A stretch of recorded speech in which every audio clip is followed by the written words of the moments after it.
Welcome to X-Files Podcast, a podcast about breakups, broken hearts, and moving on. I'm Janice Formicella, a breakup coach passionate about supporting others to heal from their breakups, overcome loneliness, love being single, and see the end of a relationship as the beginning of a magical new chapter in life. I am here each week to share with you the tools that I have learned through my own painful breakups, through hitting rock bottom more than once, and through working with people all around the world to heal their broken hearts.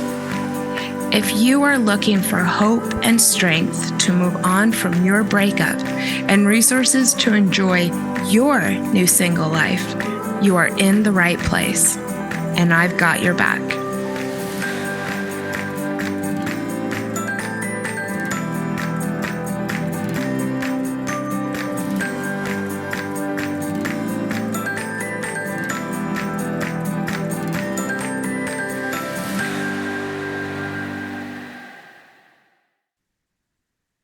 Hello, dear listeners, my dear listeners.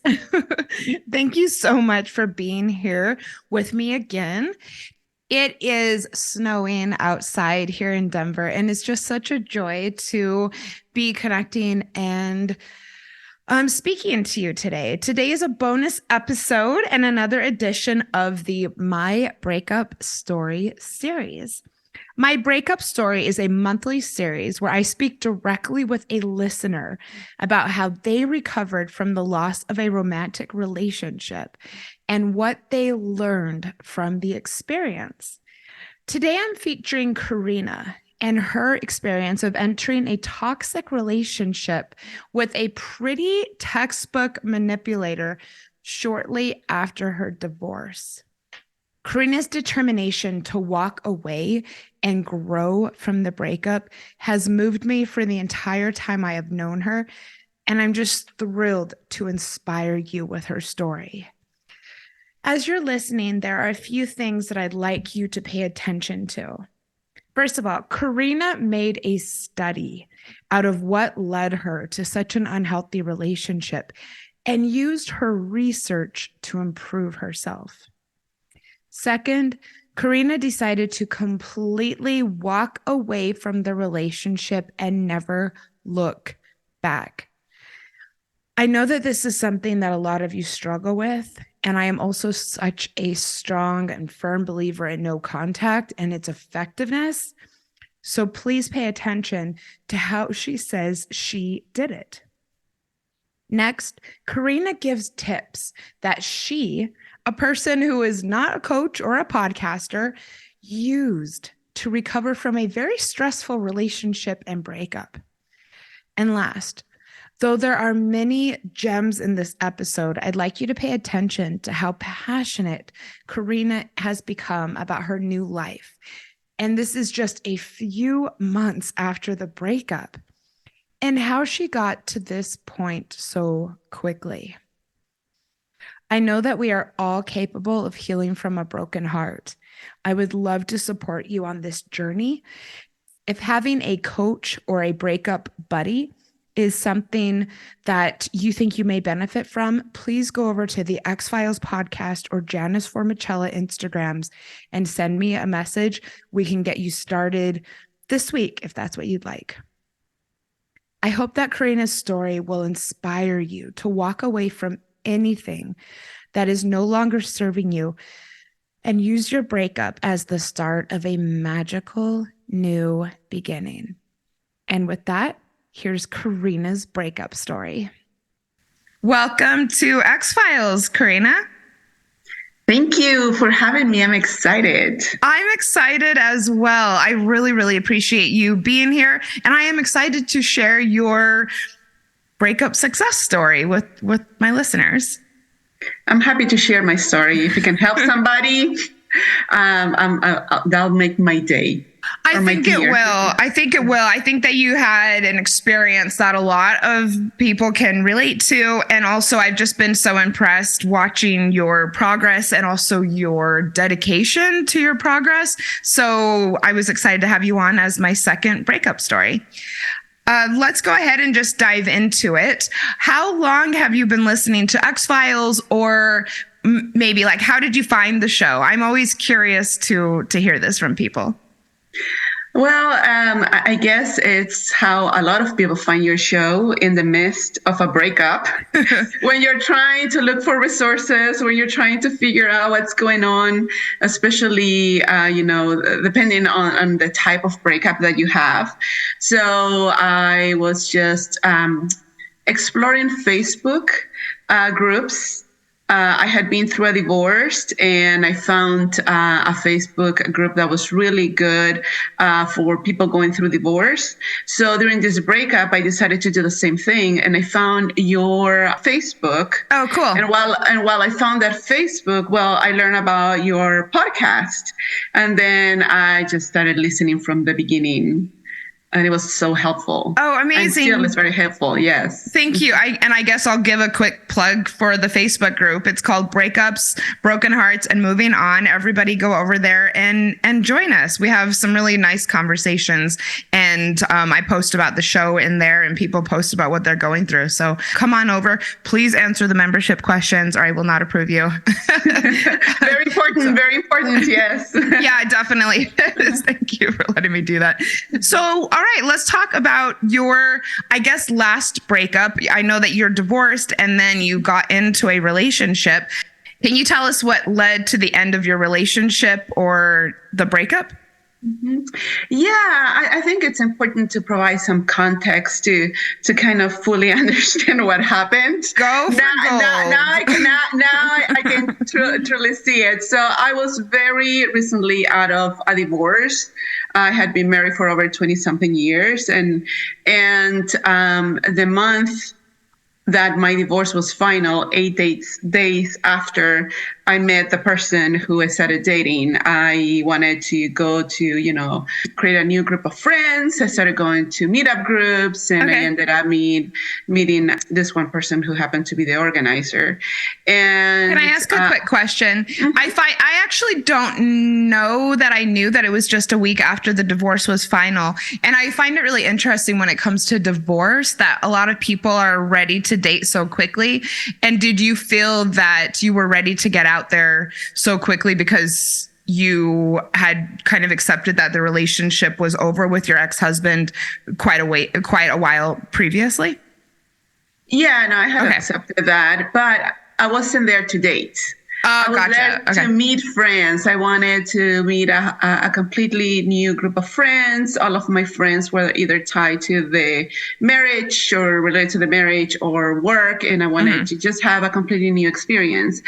And that was my goal. I really didn't want to start dating. I wanted to wait because after 20-something years, you don't know how to date. Oh, gotcha. It's something like it's so new to you. It's like you've been in that cocoon. So I just wanted to go and meet people and have friends, but I ended up meeting this person who now I come to understand was very into me, and I was more curious than anything. And I just started going with the flow, and it became kind of intense, kind of fast, kind of, not really, but in a way. And the relationship was fun in the beginning, and then it wasn't. But it was intense. I getcha. Because that person was so intense, and I was the most beautiful thing he had ever seen, and he was so in love with me.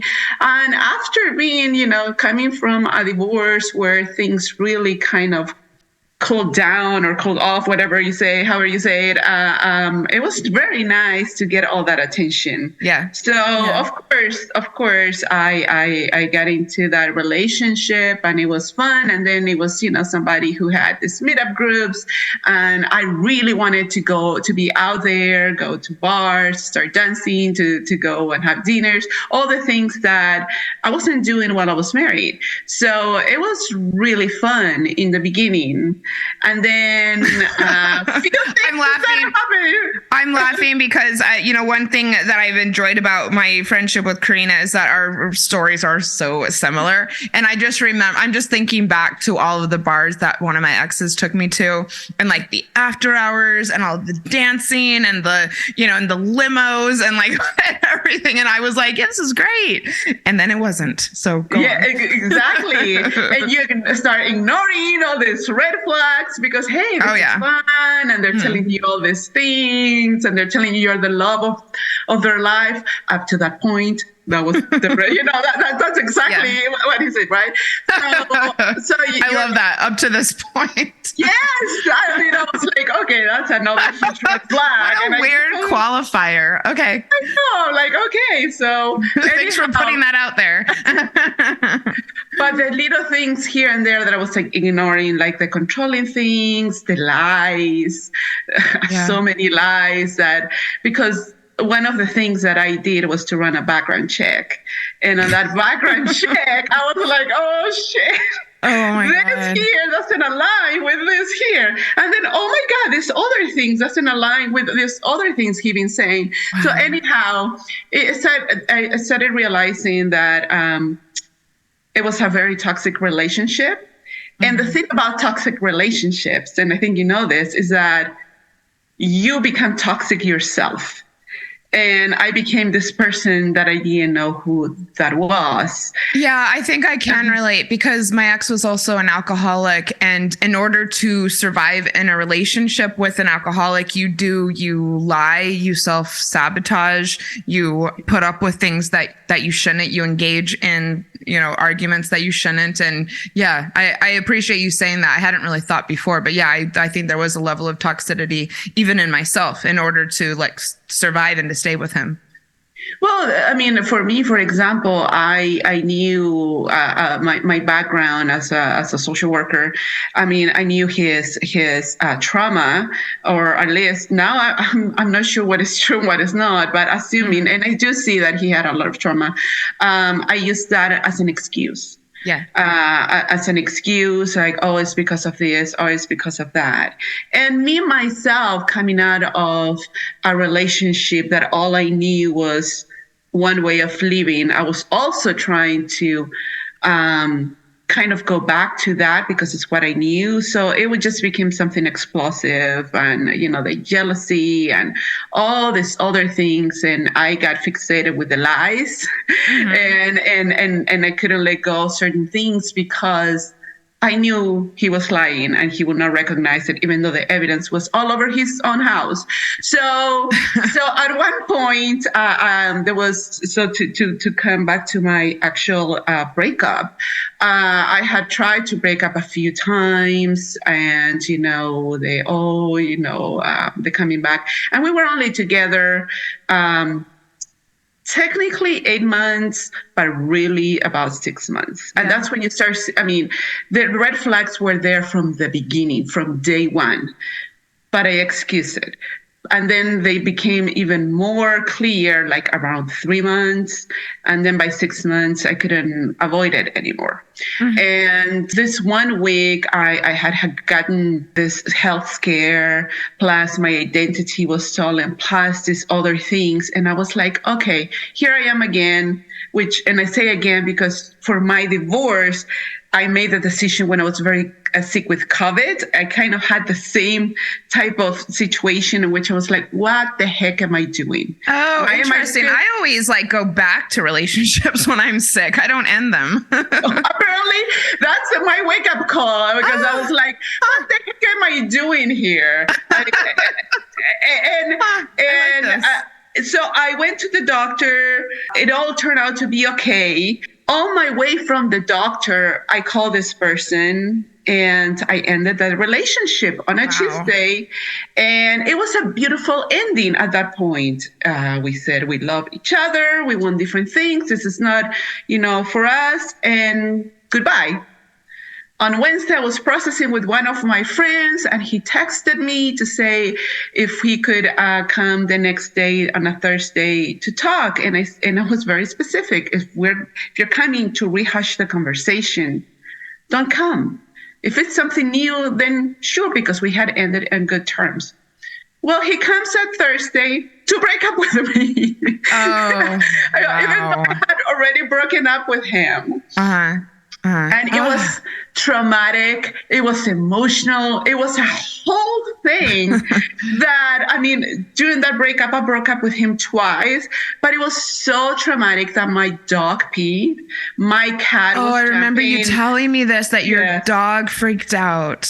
Oh Yeah, my my poor God. puppy. Yeah, well, And he was a very well behaved dog who was so distressed yes. that he had an accident in the house. Yes, in the carpet right Wow. there because they were all around me and him, I'm so which they all sorry. were. So it was a whole thing, and unfortunately, that pulled me into this other role where when when I see somebody hurting, I have to do something about it. So that whatever I would call it codependency in the sense that, oh, he's a hurt puppy. I need to Yeah. fix it. Mhm. Then I tried to fix it by going back into the relationship. But then he got what he wanted because, yes, he's a narcissist. He Mhm. orchestrated. Now I see the manipulation and the orchestration of this. Mhm. So he could get the I guess the one up because I Yeah. had ended the relationship and now he did this traumatic thing that knew would have an effect on me because of what I do and who I am, and that I will try to fix it. And I even sent him a book. I mean, I did all Oh these God. things. Oh. I did all these things. And of course, then he was in that other mode as he was already really showing the other side of himself really clearly. And then I realized that he was a narcissist. And the moment I realized that, I cut the relationship, the me trying to continue the conversation and even be part of his group. I cut everything and I went no communication, completely blocked him. And it has been a really great 3 months. I'm so proud of you. And I want to say that, when you decided to go no contact, I mean, you committed. And I know that whenever we would talk about, like, so how are you doing now? How are you doing now? It was like each time we talked, you were doing better and better. And that is because this was a toxic person who didn't really have care for your feelings, and you knew it, and you cut them out of your life and you didn't look back. I'm so proud of you. That being said, I'm just curious, what did you feel like some initial struggles were to get to that point? Or what were some of the initial struggles after you made that decision? So initially, because the second breakup was so traumatic, it was traumatic. I mean, he accused me of causing him a panic attack, and I don't know if it's true or not. I mean, it was so traumatic, and me trying to fix it because I felt guilty of causing that. It caused trauma, and so I felt like I was in the midst of this hurricane all over, coming from my divorce and all of that. It felt like a constant thing. So in the beginning, I honestly didn't know what the heck was going on.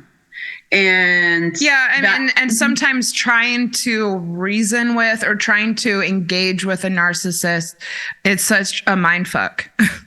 It is because, on one hand, he will say, "No, we're done," and blah blah blah blah. And the other hand, but I don't know what can happen later on. We can be best friends. Please keep on coming to my group. And I was like, dude, it's one or the other, right? I mean, but it's because narcissists want to keep their people, their person, whatever, as supplies because they think they will always have access to you.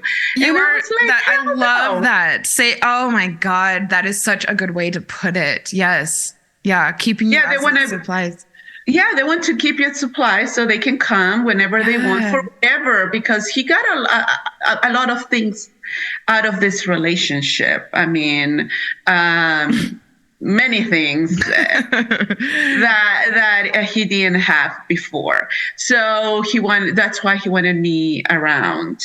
But so in the beginning, I didn't know. The good thing is that out of this group, I did get really good friends.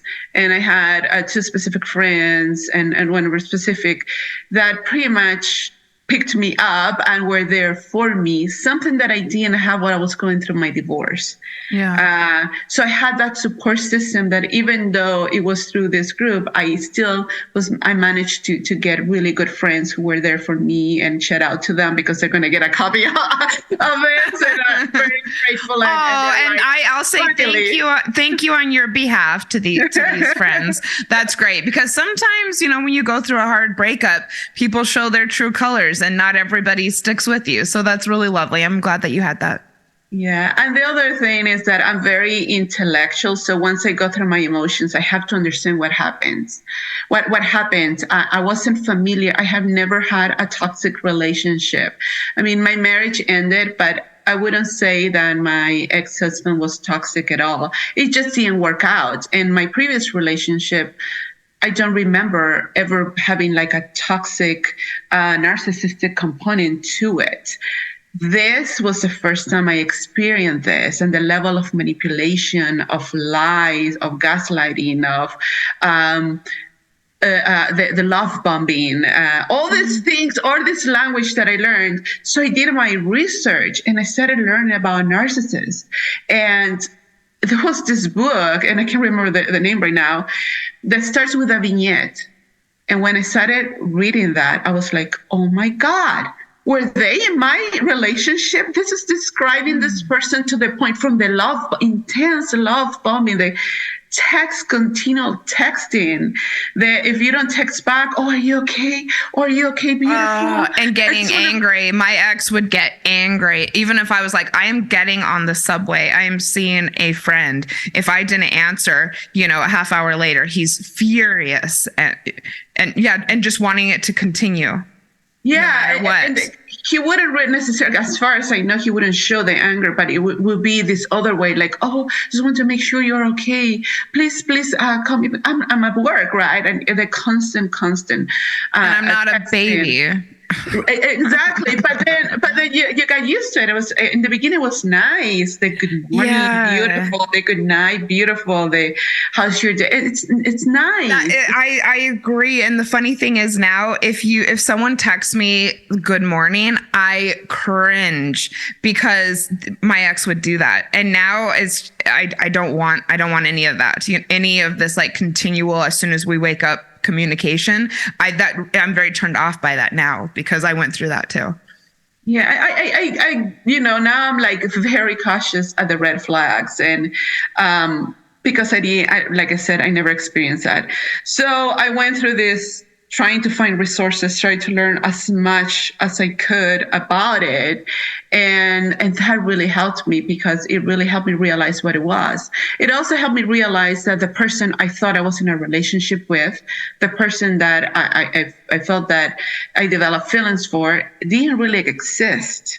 What exists was the person he was trying to portray, because all of a sudden he had the same interests that I had in the beginning, which then it was somebody that didn't exist. And that really helped put things in perspective. It was painful as hell. I was just going to ask, do you think that was the hardest part about all of this, was realizing that it was kind of a mirage the entire time? It was hard to realize that, because I went honestly into that relationship. I didn't lie. I was truly myself, but that person was lying from the beginning, even on stupid things. I mean, things that make no sense. Like like when we were still just talking, like he will say, because I have traveled a lot around the world and around, the US, all of a sudden he said, oh, I'm going to California this week. And I will be, but don't you have that event on Saturday? Oh yeah, I'll be right back. And then the week after, when I will ask, it's like, oh no, I never said that. Or, and I will be like, what the heck? I mean, stupid things. And they think they know, we don't know, but I knew. I just ignore it and excuse it. So that was on me. A huge red flag is that none of his relationship have lasted more than a year or two, regardless of what he said. Yeah, and I think that you told me that even his friendships were sparse. He's true. I mean, he has this group because that's a way of, getting supplies, and he's good at it. I mean, like all narcissists are charming. I was just gonna say charming. Charming, big personalities, and he's good at it. So it's fun. He does a good job with his group. But knowing him, I only heard of one longtime friend that every time I was going to meet, something happened, and family members, and everybody else he will say we're narcissists. So I was like, okay. And that's what is so funny? That's the first time I heard the word narcissist. It was from him. I never heard it before. Interesting. Yeah. Okay. I have so many questions. So I know that in the beginning, I know when we first met, you had a much different energy than you have right now. It was very heavy. If that's okay for me to say, a little, heavy, dark. Like you could tell that you were really struggling. What do you think? When did you feel like you started to really turn a corner? Your progress was swift, but what for you made you feel like you're starting to put things behind you? I think the first thing was the realization I couldn't understand what had happened, what type of relationship I was. I couldn't understand anything. So I did a lot of journaling, and on the journaling, and I strongly recommend it. I mean, I didn't even do journaling through my divorce. I mean, I did a little bit. I couldn't get into it. It was so crucial for me in this relationship because it helped me realize every time, it's like your brain is getting detoxed. And you will remember things and you will write them down, and then you will remember something that either contradict, you're remembering a lie, and then how you found out that was a lie, or you will remember he said this, but then this happened, or, you start really looking at those things. And then their realization that this was a toxic relationship and that I was dealing with a narcissist, and it was the first time, and just that realization lifted something. At the same time, that it made me feel, I'm a pre-educated woman. I understand a lot of mental health. The fact that I was able to get involved in that type of relationship kind of affected my ego too. But I give myself a little bit of, it's okay type of thing, because I was just coming from a divorce. This is just insane because I keep on saying that I relate, because my abusive relationship was the first relationship that I had after my divorce. And I didn't want to be divorced. I didn't want to be single. I was susceptible to certain things. I also, I have a master's degree. I had worked in domestic violence shelters. I was a women's studies major who was well educated and well informed about domestic violence and the dynamics and the cycle of abuse. And I'm sitting there one day in my bedroom after I had left for the last time, just thinking, what the hell? How did I get here? And I did the same thing that you did, which is buying books and watching TED Talks and YouTube videos about how someone not only ends up in this, but goes back to it. And I too made, researched and made a study out of it. And so I get it. And that was also what helped me to really close the door on it, was just understanding that it can happen to anyone, and also understanding how abusers do this and that anyone can fall for it. Yeah. And what I will say to everybody, it's like, you are vulnerable after a relationship. And there are people out there who do use that, do see your vulnerabilities, even though you might think like, oh yeah, because I am the one who filed for divorce. I'm pretty okay. Same. It's denial. I was in a relationship for 20 something years, a relationship that was great, and then it just wasn't. We just grew apart over the years, but I didn't realize the full impact of it. So, and then there's these people, and I'm one of those people who it's very open. I'm not, I mean, and maybe I need to be more cautious about that I talk, and I did share my story, and that gave them like, oh, these are the vulnerabilities.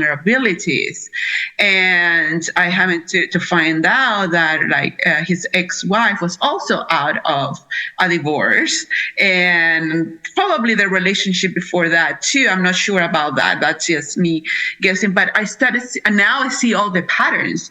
So I would really caution everybody. There are people out there who do prey in a way on your vulnerabilities. And I can tell you that relationship would never have happened like right now. I would never, because the moment I saw the red flag, I would have been like, yeah, very nice meeting you. Same. My bullshit meter or radar is so strong. Yeah, I actually struggle to sometimes form relationships even with healthy people because I'm very aware. I'm looking for things, but that's a topic for another episode. What do you think was the most helpful thing that you did to recover from and heal from this breakup? A few things. I think, first of all, for me, was understanding what happened. To me, that was critical. And also understanding that this is a grieving process and honoring that. Oh, because you are grieving the relationship you thought you had, or the idea, or whatever hopes, whatever you put in that, regardless of how toxic and whatever the person was, you still tell yourself stories and create this story about what you're experiencing at the moment and what the future can look like based on what you're telling yourself. So it was grieving that. Also, because this relationship was so close from my divorce, it also brought up things from my divorce and that relationship. Yeah. So allow myself to go through that grieving process and understanding that grieving is not linear. There are days that you are feeling really awesome and other days that you just hear a song and you're like, oh my God, why did I get into this relationship? And blah, blah, blah. Yeah. You know? I'm glad that you're saying that, because I was going to ask you, I think that this is really important, and it's something I'm going through now, not with a romantic relationship, but with a different relationship that I'm grieving the end of. And for me, it's been tricky because I feel triggered, and like I'll hear a song or see something on TV. I was bloody watching Ted Lasso the other day and started bawling because something reminded me of this. So I was just curious, what does grieving look like for you, and when did you know that aspect of the healing process was done? So the thing with grieving that I think is hard for many of us to understand is that when you start grieving something, it opens up the wounds from other grievings. So it might be previous relationships, but it might be also other losses, death, other friendships, whatever other hurts. So what you're grieving is that relationship, but it's not just a relationship, it's all these other things. I think one of the things that I was grieving as well, for me, is the realization that I managed to get myself into that type of relationship. So the realization that I thought I was immune to something like that, and I wasn't. Regardless, I have a PhD, and regardless of my work experience, regardless of all of that, I still managed to get myself into a toxic relationship and excuse the hell out of it, to the point that I wasn't initially attracted to this man. But I convinced myself to become attracted to him because it was just, the love bombing was so amazing. So it was a grieving of a lot of different things. Like I said, it's not something linear. Even like with my divorce right now, sometimes there are things like, oh, I miss this aspect of us, even though I am very much over my ex. But it's those things, some smells or foods or something that you associate with a good memory that you're like, oh. So how did I know that I was done with it? When hearing, because some of my friends still part of his group, hearing them talk about him didn't elicit anything. It was like, that was the past. Like, it came to a point where it seemed like that relationship was so long ago, and I was like, oh yeah, that toxic relationship. Yeah. Oh yeah, I learned so much from it, and I get to this point like, oh my gosh, I learned so much from it, to the point that I'm like, I don't regret having gone through that relationship. I feel I needed to go through that relationship to learn things, because this is an aspect of life that I had not experienced myself. I knew that intellectually. Oh, interesting. And now I know about red flags in a way that I didn't know before. Yeah. And I'm so glad that I was able to move from that relationship, that they didn't spend the whole year of my life in that relationship, that I was able to, still within everything, I broke up with him, even though they became popular. I mean, I took the initiative to break up with him, regardless of the second breakup, because I knew that this wasn't for me. And and it started becoming very evident. Wow. So, have you ever considered, I'm just sitting here listening to you and your wisdom and everything that you gained and all of the new knowledge that you gained. Have you ever considered that you might be able to help someone in the future? Because, for instance, I know that you have a daughter. I know that you have a very big, social circle. And have you thought about this at all? Because to me, it just sounds like you are going to be bringing this knowledge and wisdom and the gifts of your new experience to definitely help people. Yeah, no, definitely. I definitely want to do things. I mean, one of the aspects that we haven't touched on is the cultural aspect. I'm Hispanic or Latina, and that adds another layer, in the sense that, again, I was just out of a marriage. That was a whole thing, culturally speaking, as well. Oh, okay. And then I got into a relationship. I intentionally also, now I'm realizing my own intentionalities in this relationship. I went and started dating somebody who was completely different culturally, somebody who I would not normally go for or would not be attracted to, because I tend to be attracted to more like dark-skinned men and, Latinos or other cultures. But I intentionally went with somebody, I don't know if I'm allowed to say this, white, with a white person. And that opened up a whole other perspective, even with friends and other groups. So there's a whole other cultural part of it that sometimes is important to also bring in, especially in my case with the divorce and being a Latina and the religious aspect, even though I'm not religious, but my family is, some members of my family. So there's a whole other dimension that I think it's important to bring into this conversation. I mean, the expectation culturally was that I would not get into a relationship, which is not a bad expectation, by the way, until at least 1 year after my marriage, because you have to grieve your marriage. And there's this expectation that you have to grieve your marriage and all of that. And yes, I do believe that I should have taken some time to grieve my marriage. A little bit, at least. How long before you got divorced do you think that you started to think that it was over? I'm just curious. It's been for at least 1 year, but yeah, same with me. It was a full year of like, oh shit, like this is not going in a good direction. Should I keep trying? But I definitely remember it was like a year out that I was like, if it keeps going like this. And I started dating soon after as well, because it got to a point where I was like 1 foot out the door. Yeah, feeling. no, I mean, for me, I got COVID. I got really sick and I was by myself with my child. And I was like, okay, that's it. Mhm. That's Yeah. it. I am not going to spend the rest of my life if I survive this, Oh, having be by myself, even though I'm in a marriage, and that I would have acted completely different in that. how existential. Yeah, oh Oh yeah, my it was the whole God. thing in the midst of being Oh, so sick.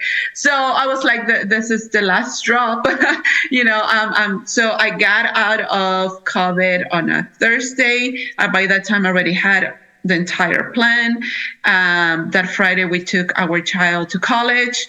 And that Saturday, I had the conversation. And 6 months, not 6 months, 60 days after we were divorced. wow. 8 days Oh after I my met the narcissist. God. Wow, Yeah. what a journey, girl. Yeah. Oh, thank you so much for sharing all of this. I feel so emotional. And but mostly because you've just been through so much. And I know how strong you are and how much you're loving life right now. And I guess let's get into that. And also I want to tell listeners, how long ago did you break up from this person? From the narcissist 3 months ago. Yeah, you're rocking it. Like, oh my God. What do you love most about being single? This is the first time in a very long time that I've been single for this Right. long. I know that's why I'm so curious to hear from you. I just enjoy getting to know myself as a single person.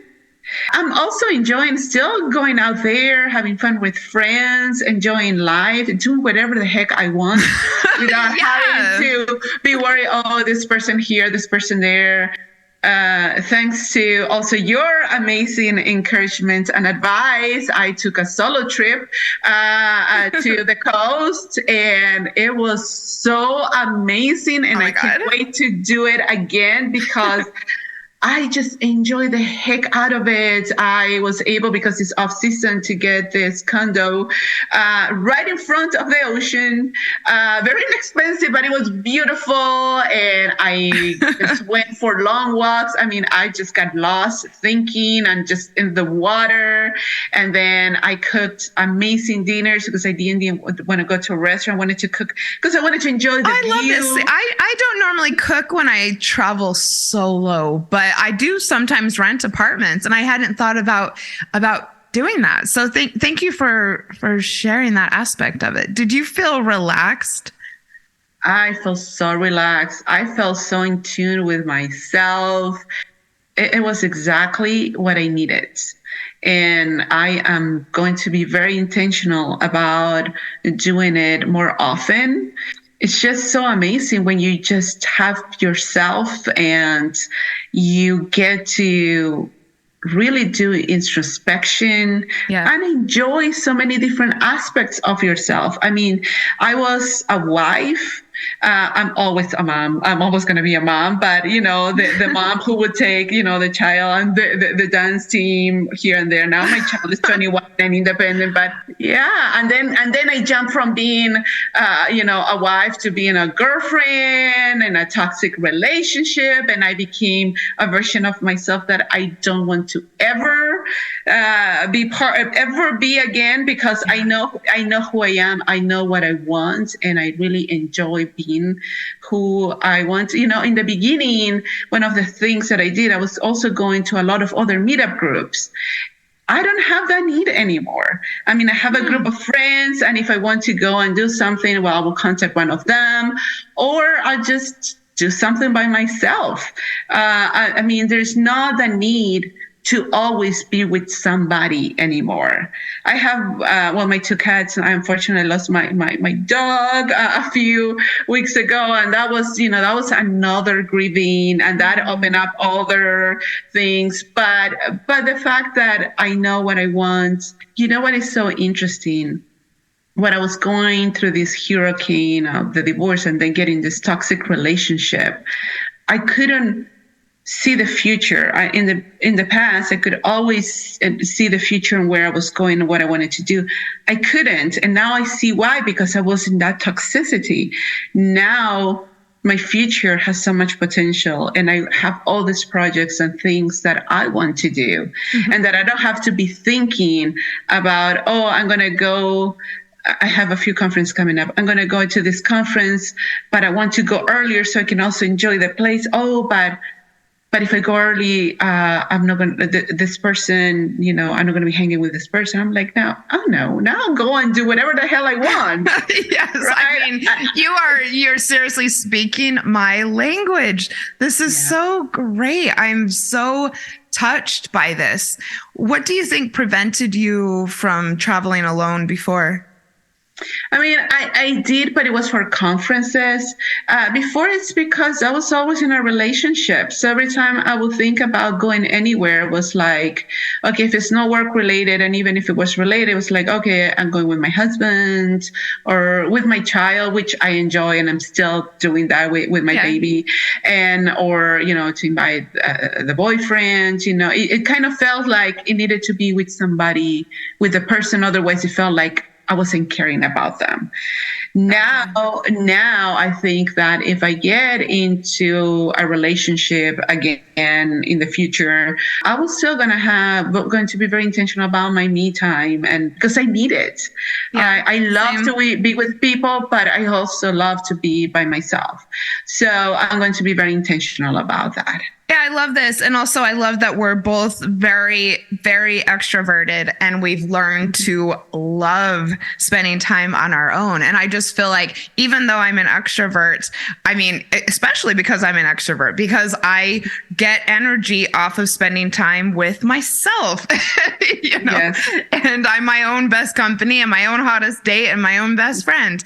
So thank you for sharing that. I think that a lot of people struggle to get to the point of taking a trip on their own. And so I think that hearing this will be helpful for people.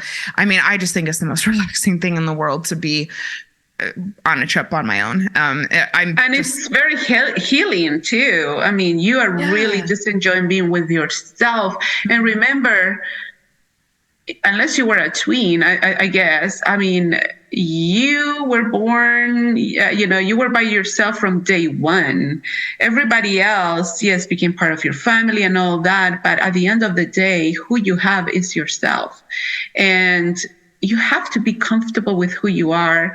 And you have to also, one of the things that we don't realize is that through life and through experiences, we change. So we have this image of ourselves, and sometimes that image is not adjusting to the changes.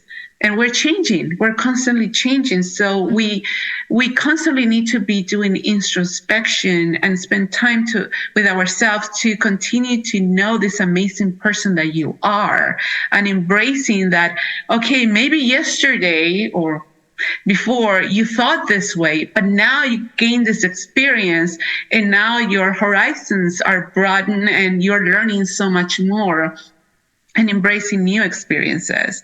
So just being comfortable with who you are really starts by knowing who you are and accepting who you are, and being unapologetic with who you are.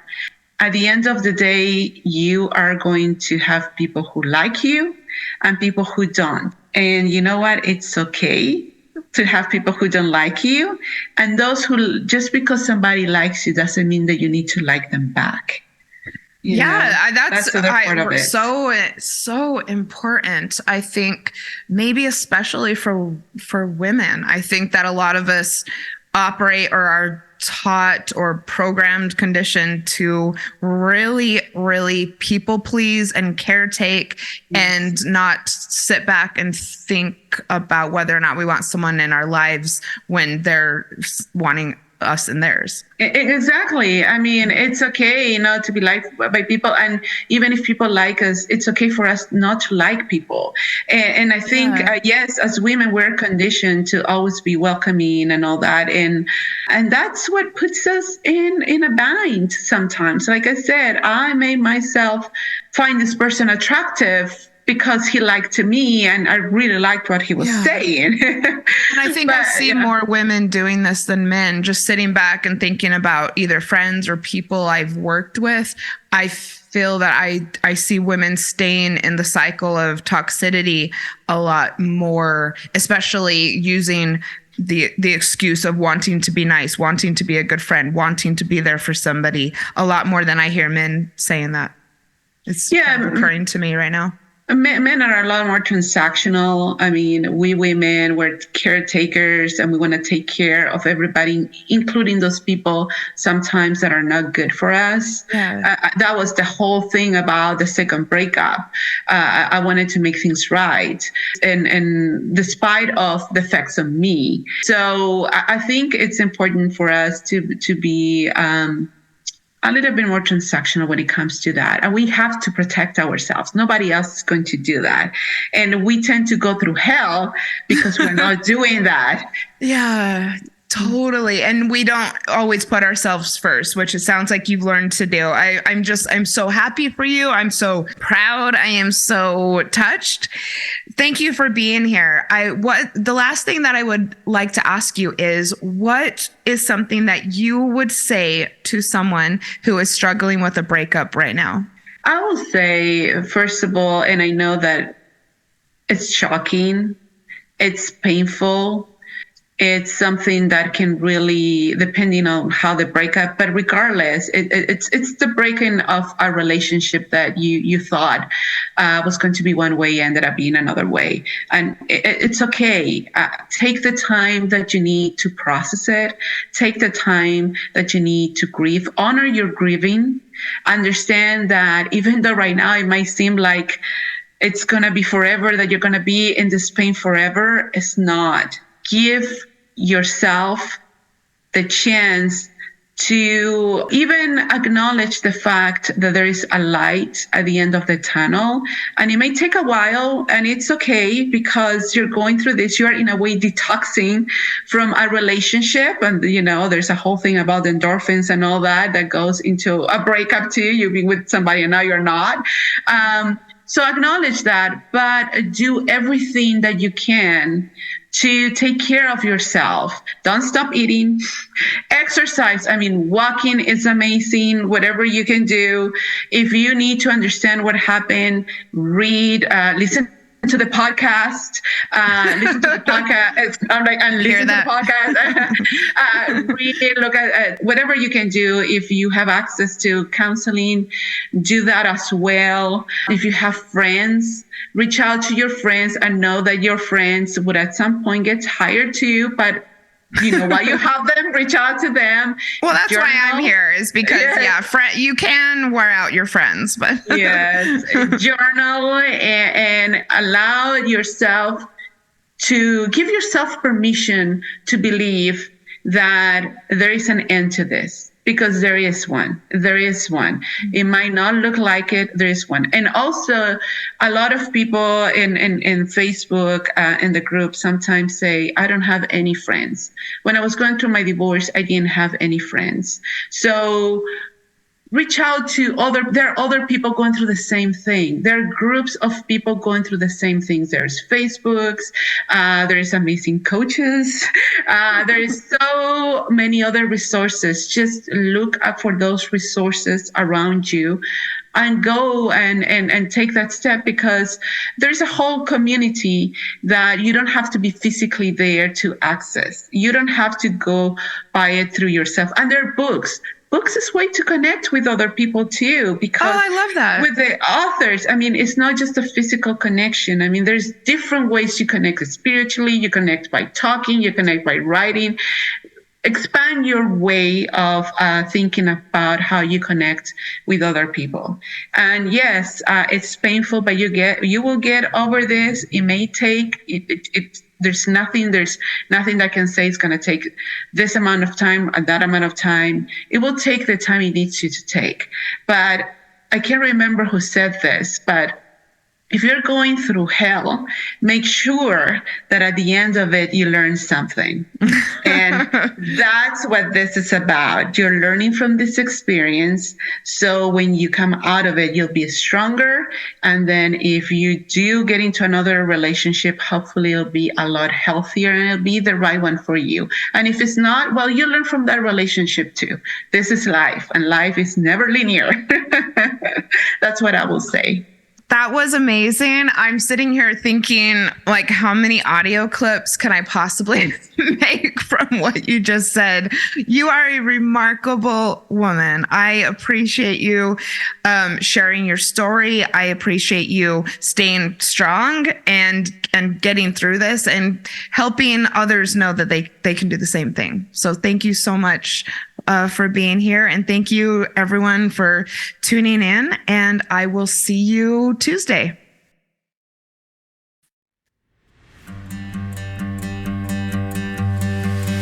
Thank you for listening to X-Files podcast. I sincerely hope that you found today's episode inspirational or useful. I would love to support you on your healing journey.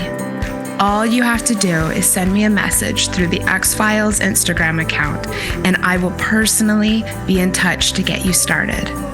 Remember, if you are struggling with a broken heart, your feelings are temporary. I am sending you so much love and luck for the week ahead. You've got this.